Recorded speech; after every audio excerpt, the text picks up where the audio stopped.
Hello, everyone, and welcome back to Great Good, start of the last day.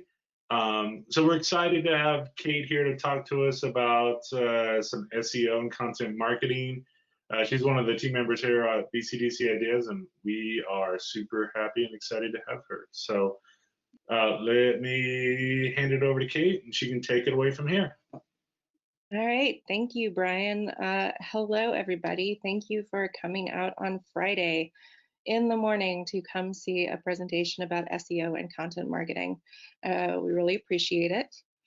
So as Brian said, I am a communication specialist at BCDC Ideas. My focus is on web and social media. Before I joined BCDC, I worked in nonprofits for more than 10 years, doing the odd jobs, development, communications, programming, a little bit of everything like most of us do here in communications and nonprofit work. That is my dog, Hanzo, and I just had to work him in.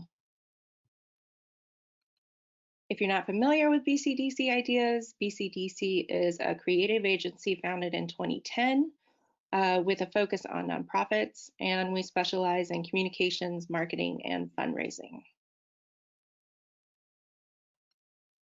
So before we get too far, I want to do a quick poll and see just where our level is of familiarity with SEO.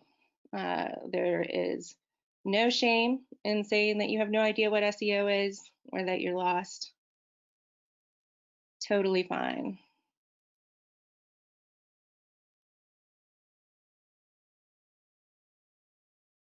Oh wow, it looks like we're kind of breaking it into thirds. All right, gonna give it another second. See if we have any more. All right, so it looks like we have a fairly even split of people familiar with SEO, people not familiar with SEO. So the goal of this session is kind of a jumping off point for your SEO journey. If you listen to this and go, oh my gosh, this sounds like the best thing ever, I want to learn more, this is a chance to start. It's also a chance for you, if you're a content creator, to learn how to pull SEO into your content creation process. Make it a little less scary, make it something that you can integrate and do. And I'm hoping that you walk away with some tips that can be applied to your specific content individually or your site overall. I do want to note, I am not a technical SEO expert. There is a lot about SEO out there, and a lot of the people that you run into know a lot about the kind of codey, developmenty, nerdy side of technical SEO, and that is not me. I am a person, as I said before, who has worn many hats in nonprofits and understands what it's like to be the communications person who is in charge of every single thing, including the website and social media, and trying to add one more thing on top of it. I also know that a lot of times we don't have the resources to go and hire somebody to do our SEO or to help us do that. So my hope is that this will give you a starting point to work this in without adding too much to your workload. I will also add that if I don't know the answer to a question you asked me today, I will take down your information and I will take a look at it and see if I can either find an answer for you or at least point you to resources that you can use to answer your question. At the end of this presentation, I have several slides of resources, and you'll see in the handout slot, I put a PDF of this slide deck with the resources for you to explore later. So let's get down to it. Our match today, SEO versus content marketing. In this corner, we've got SEO. If you don't know what SEO is, it's also known as search engine optimization. What does that mean? That means how you get your site, your content to the top of SERPs. That's, I think, the only acronym that I've included in this presentation. SERPs are search engine result pages. SEO is the practice of using keywords and phrases in your content that you know your audience is searching for. These keywords and phrases are what tell the search engine algorithms that your site, your content is relevant, and the more relevant it is, the higher it goes in the search results. The goal of SEO is to be on the first page of the search engine results. It's a hard goal, but that is the goal. So why does search engine optimization matter? It feels like we're trying to get a lot of people to our content through social media, through email. But here are a few stats to hopefully change your mind and help you realize that SEO is important. 75% of searchers never go past the first page of search results. That is so true for me. I don't know if I've ever been on the second page of results. Organic search drives 300% more traffic to websites than social media. And in 2019, at the time of this study, Google accounted for just over 75% of all global desktop search traffic, which is phenomenal because you look at the next search engine and that's only 9.97%. I will say that because Google has dominated the search engine market, a lot of the resources you'll see later are Google products. I've tried to include more than just Google, but there is a reason that they are at the top of the field. Major search engines, Google, YouTube, Bing, Yahoo, account for 70.6% of all website traffic. I do want to just put in a quick plug. You'll see YouTube is up there as a search engine. And if you go back and look at the presentation from Connor and the American Eagle Foundation team, they talk a little bit about how video is becoming one of the items that is used as a search engine. YouTube is the second most popular search engine, I believe they said. So just go back in the recordings and watch that presentation. But as you can see, search engines are driving traffic to your website, to your content, and that's why it's best to be optimized so you can take advantage of that traffic. In the other corner, we have content marketing.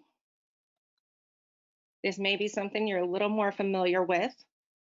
Content marketing, this is a definition from Content Marketing Institute. It's the strategic approach of creating and sharing content that is valuable and relevant to a clearly defined audience. So basically, you're giving users helpful, free content to drive customer action. The goal is to have consistent content that is high quality, providing value. You have to make it worth the user's while to come to your content.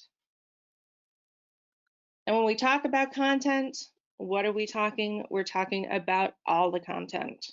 This is video, infographics, blog posts, you name the type of content, that's the content that is involved in content marketing. A quick note that a lot of this presentation is aimed more at blog posts and written content, but you can adjust these processes for whatever type of content that you are working on.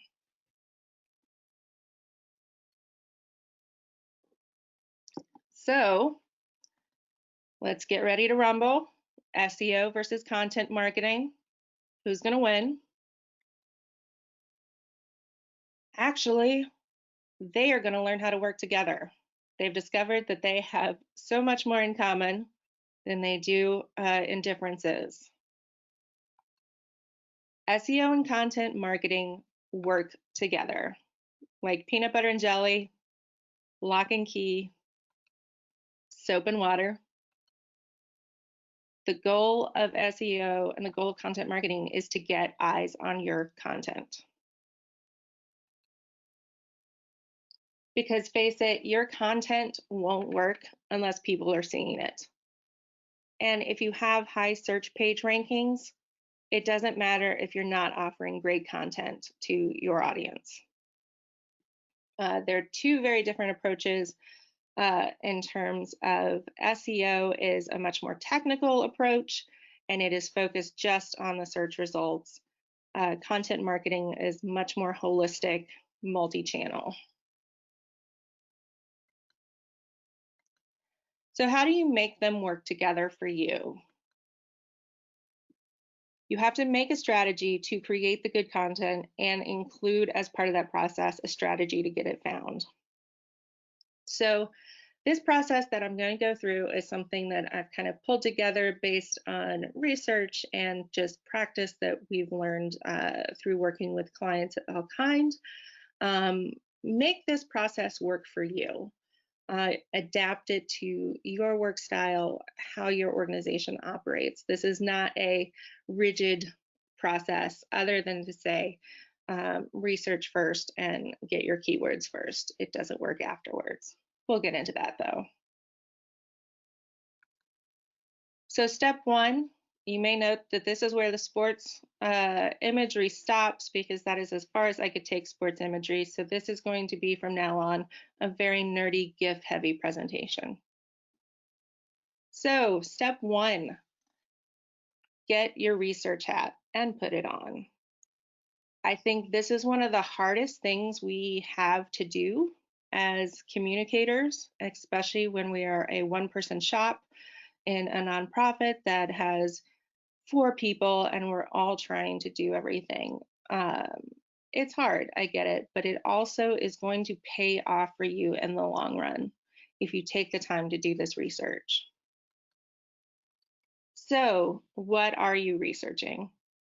So the first thing you need to figure out is who you are talking to. Everyone, the general public, is not an option. You cannot reach everyone, and if you do try to reach everyone, you're not going to be able to. It's going to get lost. So the first thing you need to do is figure out what your content piece is, who your content is aimed at. Is it a segment of your audience? Is it everyone that you've already decided you're targeting? Is it someone familiar with your organization? Someone unfamiliar with your organization? This is who you're going to be creating content for.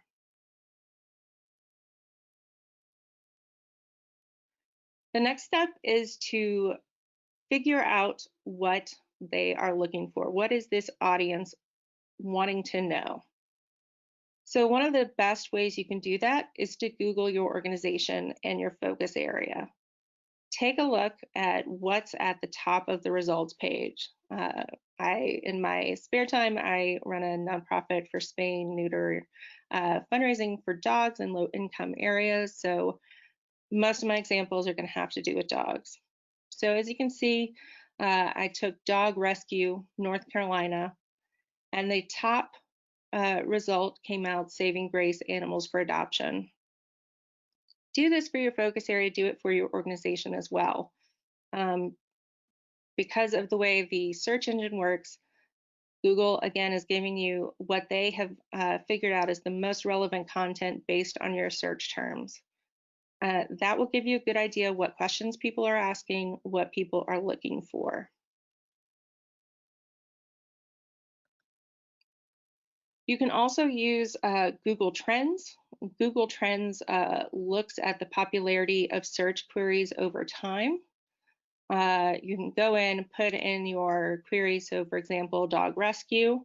You can see what's coming up. You can also see the related topics that pop up related to your keywords.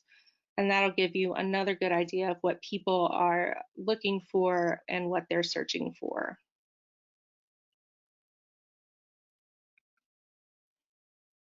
Don't just look at the external though, look at what content is the most popular on your website. If you haven't already installed Google Analytics, I highly recommend you do it. It's a free service and it will give you so much information that you need and can use to improve your reach to your audience. If you are familiar with Google Analytics, one of the best reports you can use is under acquisition in your search console. It will show you the search queries that were used to get to your content, and that will give you a good idea of where you're ranking and how people are reaching your site.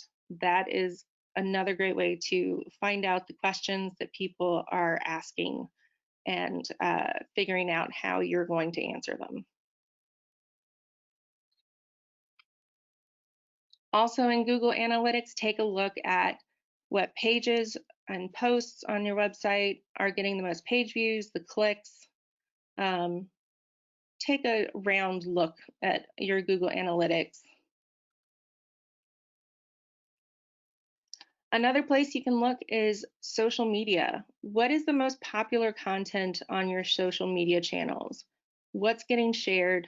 And what type of content is the most popular to people? This is just a quick snapshot of my nonprofit's Facebook, and you can see we have some status posts that were the most popular. What got the most likes was when we tagged other people. So just take a look at your social media and see what people are sharing, what people are reacting to, because this is another way to find out what information people are looking for. Another way to figure out what people want to know in relation to your nonprofit, in relation to your field, get lurky, which sounds creepy, but join Facebook groups, public Facebook groups that are around your subject area. Go ahead and pop in, see what questions people are asking about the topic, because that may give you a good idea of content that you can produce that can answer that question. You can also go on Reddit. I know Reddit seems like a dumpster fire, but there is actually helpful resources available on Reddit. One example, I'm involved in early onset Alzheimer's disease forums, and so I joined one of the dementia forums, and it's a great place to see actual conversation between people, asking questions, getting answers, and sharing resources. Another great site for that is Quora. If you are unfamiliar with Quora, it's kind of like a souped up Yahoo Answers. It's crowdsourced answers to questions people ask. The answers are voted up based on the relevance, the expertise of the person who is answering the question.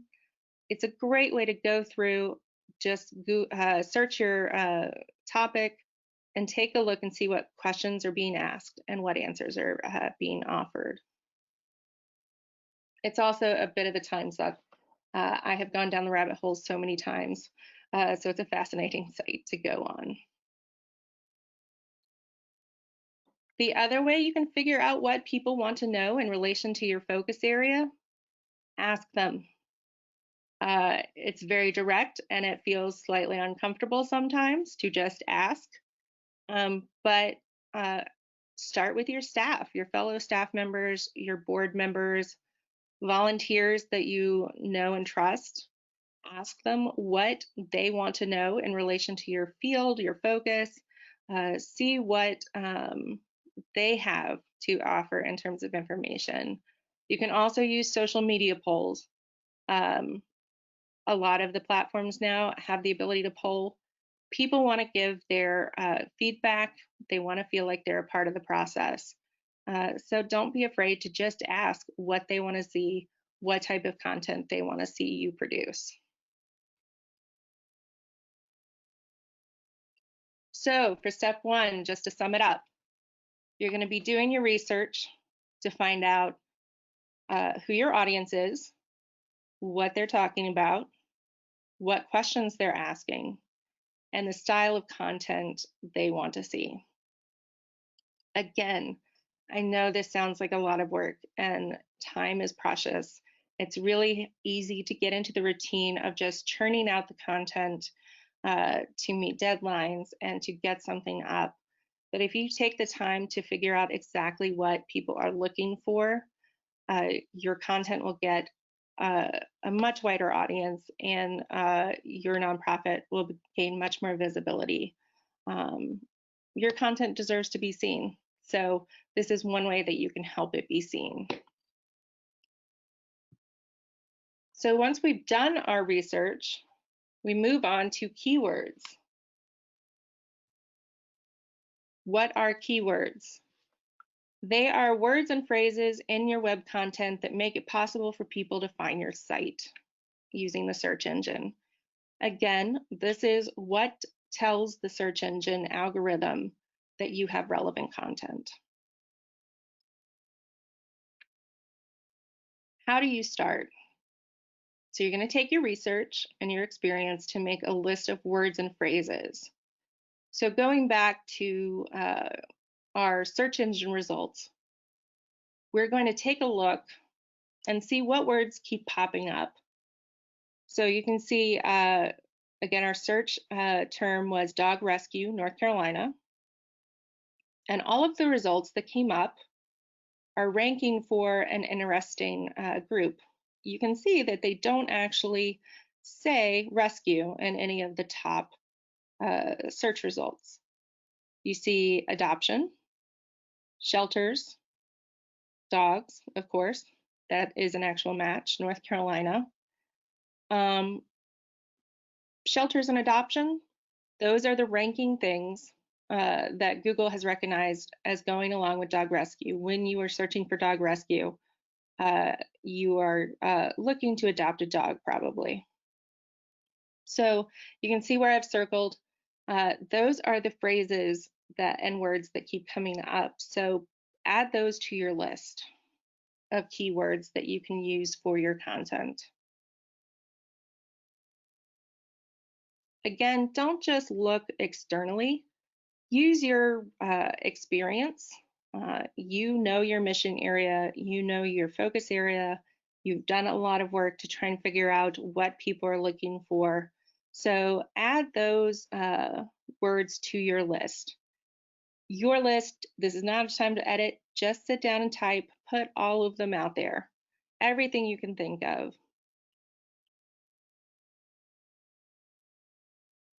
Once you've got your list of keywords, it's tool time. I'm not going to dive too deep into ranking keywords just because of time, but I have added resources to figure out how to rank your keywords to help you see the search volume, how many people are searching for it, and where it ranks, and if it's worth your while to make it one of your keywords. These resources will also be at the end of the presentation, and I've linked to some very good articles about how to rank your keywords.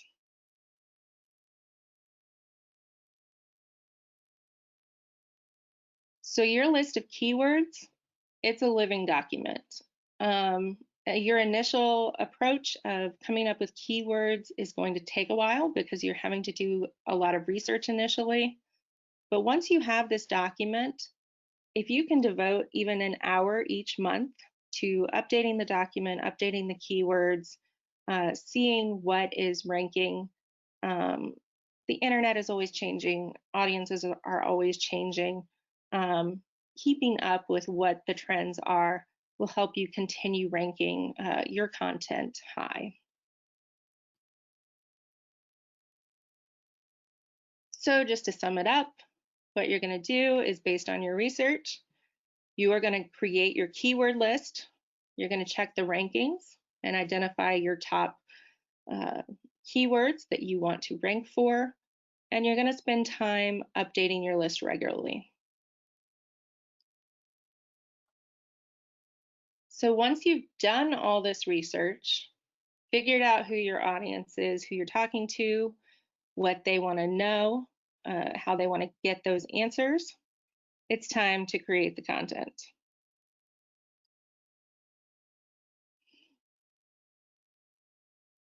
So one of the ways you can use your research overall is to create a content calendar based on the questions your audience is asking. Based on the search engine results, you figured out what they want to know. So go ahead and plan out some content. As you approach your content, I recommend doing an outline, which again, I know is an extra step. It's very easy to go in and just bang out a blog post, bang out some social media posts. But if you can take the time to make an outline, this will help your content rank higher in search engines without a lot of extra work.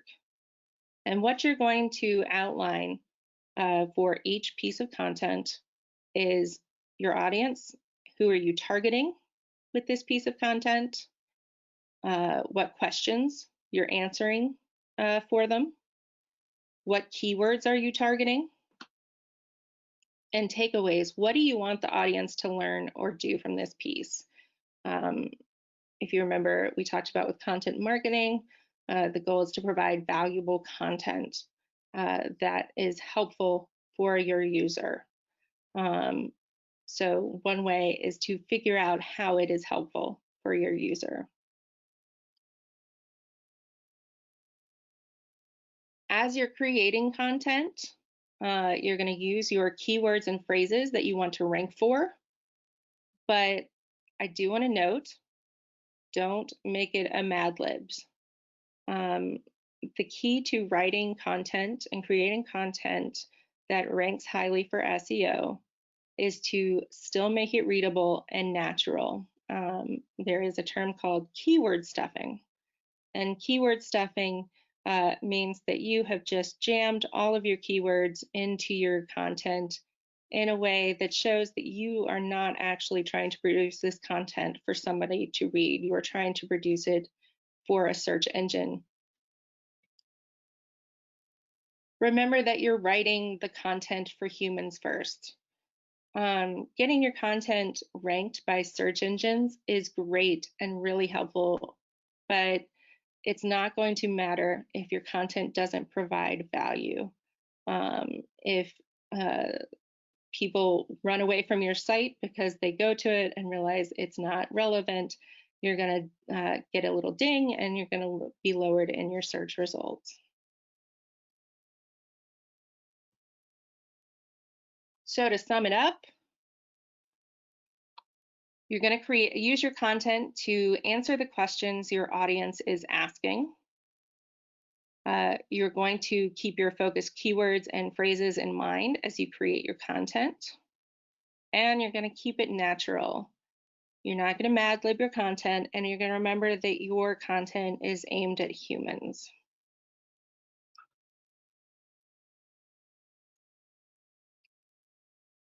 So once you have created your content, your blog post or whatever, you're going to optimize it for SEO.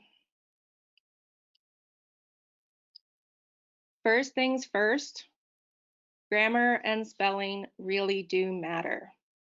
Content in producing content, you're trying to build a relationship with your user, and you're trying to show that you are a credible source. So making sure that everything is correctly written and spelled correctly will go a long way in helping that credibility.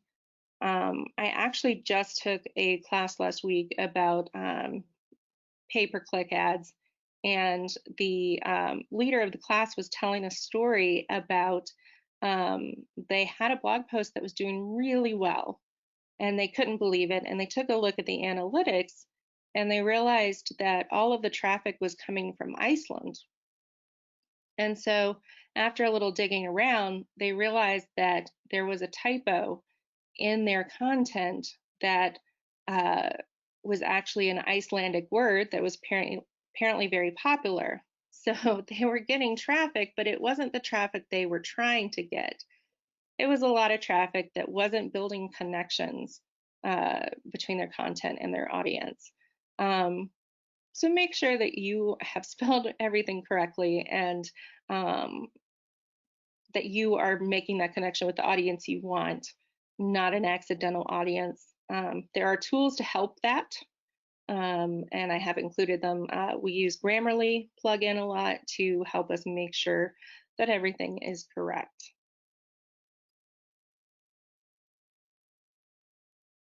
So your content headline, especially with blog posts and everything, this is your title of your post. You want to make sure that it is natural. Does your headline make you want to click it? Does it contain the keyword or keywords that you want to rank for? And does it describe your content? I'm going to show you some examples in the next slide. But one of the ways you can figure out how to create a great headline for your content is to just try writing multiple headlines with your keywords and then choosing the one that you feel is the most interesting and descriptive and will make people want to click on your content. So according to the Content Marketing Institute, they recommend 8 words. Short and snappy while descriptive is what they recommend. There is a formula that I have found. Numbers plus adjective plus target keyword plus rationale plus promise. That sounds a little weird. So looking at examples, which is how I learned. 8 simple ways to improve your business blogging today. That tells you exactly what you're getting. It tells you exactly what content is there, and it's telling you your target keyword, which is for this example was business blogging. Another example, 5 ways to help rescue dogs in North Carolina today.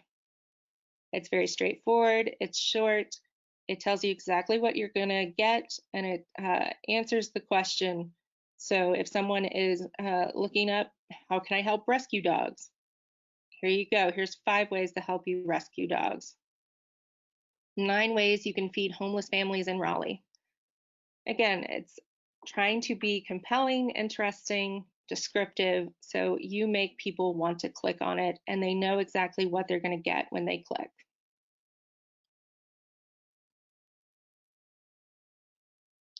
So I added in Buffer, put out a list of 9 headline strategies based on psychology. And I think it's really helpful for when you're creating headlines for SEO. There's the surprise headline. This is not a perfect blog post, but it could have been. So something unexpected. Asking the question, do you know how to create the perfect blog post? Curiosity gap. 10 ingredients in a perfect blog post, number 9 is impossible. I definitely want to click on that because I want to know why number 9 is impossible. Negatives. How-to titles, how to create a perfect blog post, including numbers, 10 tips. Funnily enough, odd numbers work the best in your headlines. Referencing your audience, saying outright who this blog post is for or who this content is for, and specificity, the 6-part process to getting twice the traffic to your blog post. That is just the most straightforward headline possible and tells you exactly what you're getting. And so that's also going to help you rank higher. I have a question from Rebecca. Aren't these a bit played out? They feel clickbaity and I would probably avoid them. So that's an excellent question, Rebecca. I think that when it comes to human psychology, even though we all kind of understand what clickbait is and that we're trying to get people in, a lot of times it still works. It still reaches out to the person. The psychology of humans means that they still want to click. And when you're looking at it from an SEO standpoint, that's also how the search algorithm is working and how it's going to look at your post. So even though it feels clickbaity or it feels a little old, it still is how you rank higher in SEO and how you get people to click. And I think that part of this is experimentation, because if you see what works, with what resonates with your audience in relation to your nonprofit and in relation to your focus field. This is not a process that immediately is going to get you results. You kind of have to figure out where your sweet spot is and what your audience is going to really respond to. Anna Lee says, I can attest to this. I work at a health nonprofit and we have shifted to clickbaitier headlines for our blog posts about topics like properly brushing teeth, and it really works. Thanks, Anna Lee. Yeah, it feels really uncomfortable and it feels very weird. Starting out, I definitely wanted to write different headlines to make them very different from each other. I didn't want to follow a formula, but the more that I've learned about SEO, the more I've realized that the formula is really what helps work and helps boost your content. So going forward, I'll answer this question from Danielle real quick. How can I use these strategies to shift audiences? Right now, we're doing really well reaching supporters, but we really want to reach program participants better, especially now that we're doing everything online. How can I use these strategies to pivot our reach? So Danielle, I think going back to your research, taking a look at what your program participants are interested in and what they want to know. I think if you've got program participants, one of the best ways to figure out how to reach them is to ask them directly. Go ahead and say, hey, what do you guys want right now? What can we offer you content-wise? Since you've already figured out how you're reaching your supporters, figure out how to define your audience and start looking at your content and everything as if you are a program participant, the people that you're trying to reach, what are their questions? Again, just asking them straightforward. So I'm going to go through and finish this up, and then we'll come back to questions. Your URL. We work a lot in WordPress, so you can easily change your URL. So are you using your keywords in your URL? And are you describing what this content is? So for example, nonprofit.org 3/2020_post doesn't tell you what this content is, and it won't get you seen by search engines at all. If you use something like nonprofit.org spay neuter funding in North Carolina, use your hyphens to separate the words, and that will help you get picked up by the search engines, and it will also tell your user what to expect very clearly. Honestly, one of the best ways to figure out URLs is to look at SEO site URLs. I gathered these examples of just the resources that I have cited throughout this presentation, but see how straightforward they are. SEOmechanic.com, SEO headline writing. So making it as straightforward as possible, as descriptive as possible, and using your keyword will help get your content ranked higher.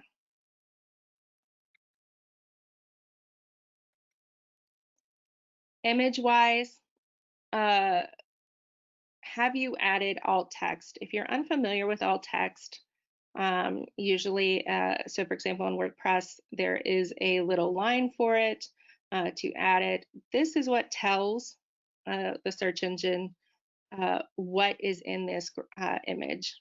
Search engines are getting better, but they still mess up. So if you can really tell them what this image is for, what it depicts, it's going to rank higher. A lot more people are using Google Images as a search tool. So this will help your SEO, but also alt text helps your accessibility. Just as a side plug, accessibility is so important. It's how screen readers convey the content to people who have visual impairments or who need specific help. So take the time to add your alt text, including a keyword. Make sure your image is the correct size. Make sure it's compressed. 40% of people will leave a site that takes more than 3 seconds to load, and search engines will ding you if your site takes forever to load, if your content page takes that time to load. At the end, I've included a plugin that you can use to easily compress your images. Make sure you're changing the title of your image to reflect the keywords. Image 3928532 does not indicate what your image is, and it's not going to help you rank in search engines. The more descriptive you can be, black rescue dog and shelter, and the more you can include your keyword, the higher you're going to rank in your SEO. Another way to boost SEO in your content, this is especially true for blog posts, are there natural places to link to related content within your site? Again, this doesn't mean you just add a bunch of links into your post to try and boost your SEO.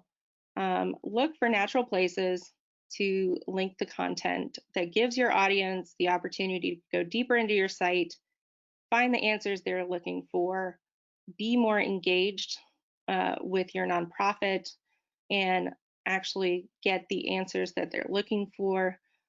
This will build your connection and your trust, which will help with your content marketing. It gives you more time to show why they should be a part of your nonprofit.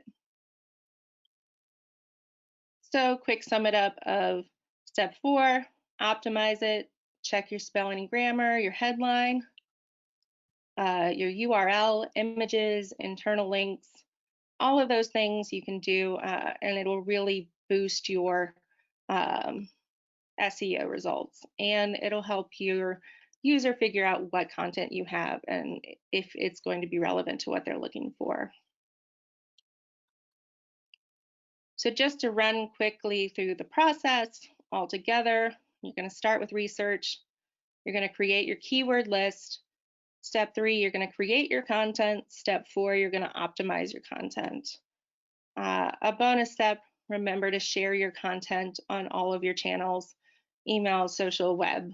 Get it out there. Social media does not actually boost SEO at the moment, but the more eyes you can get on your content, the better.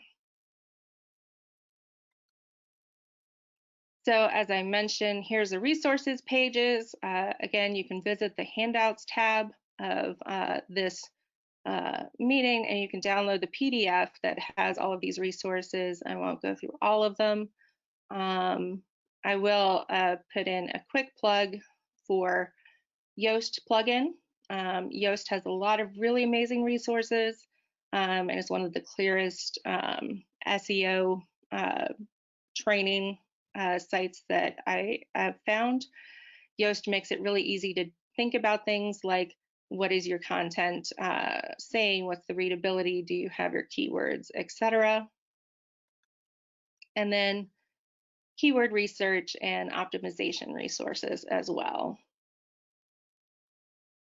So in these last few minutes, let's go back to questions. So Lisa asks, URL length, does that matter? You're trying to keep it, Lisa, from being overwhelming. You don't want to have a 20-word URL. So trying to keep it as short as possible while being descriptive.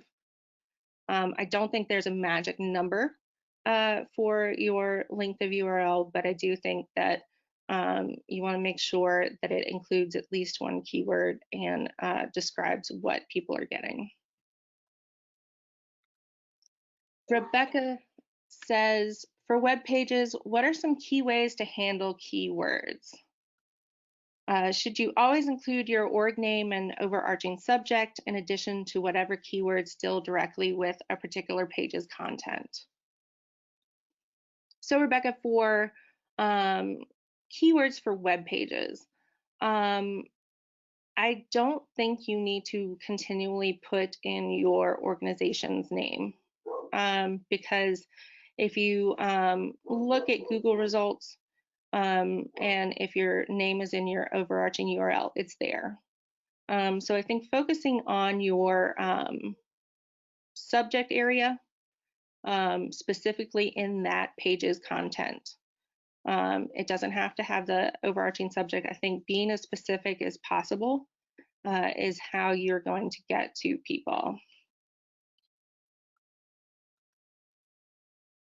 Danielle says this was really helpful. Thank you. Thank you, Danielle.